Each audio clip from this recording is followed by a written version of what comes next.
The beauty of marble. You are in front of the mausoleum of the family of Alejandro Ángel Londoño, 1860 to 1942, an important businessman. The sculpture called El Ángel Consolador, the consoling angel, decorates it with its magnificent wings. The delicacy of each flower and its pale colour are signs of a very important moment in the cemetery, called the White Era, where marble was the protagonist.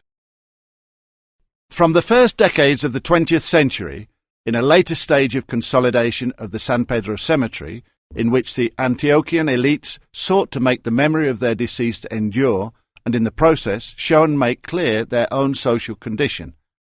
funerary art took a turn, the format of representation of death taking another path,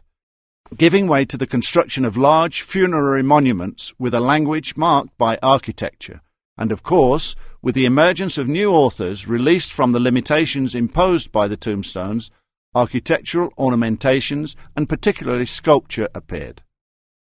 Italian influence in the work of marble, present in many cemeteries in Latin America, marked a decisive moment for the sculptors of San Pedro, not only for the importation of materials, such as Carrara marble, used by national artists,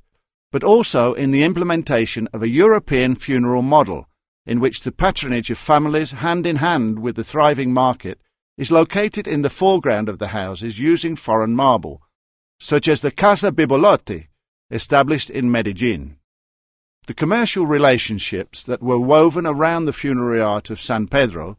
allowed the import of marble sculptures from Italy and France, as can be seen in many of the mausoleums that from their aesthetic qualities realize the role of the sublime, and the result is exceptionally poignant, which explains in part the popular interest they arouse to this day. Many of these pieces were brought in ships from Italy, exclusively to make part of this beautiful set of works. Some of the more recent ones were carved by great local artists. Observe the ability of artists to carve such fine details. Imagine how the sculptures were transported to their final destination. Turn around and see how the marble is present throughout the central courtyard, in the mausoleums of Pedro Justo Berrio, Jorge Isaac, family Saldarriaga Duque, Ángel de Silencio,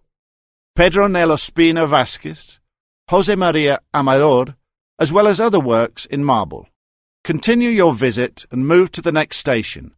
Arte Antioqueño en el Cementerio, Antiochian art in the cemetery, which you will find in front of the tomb of Bernardo Vieco Ortiz in Gallery 53 of San Pedro, which is accessed via the central corridor towards the chapel, and then turn towards the main entrance to arrive at the Galería de los Dolores.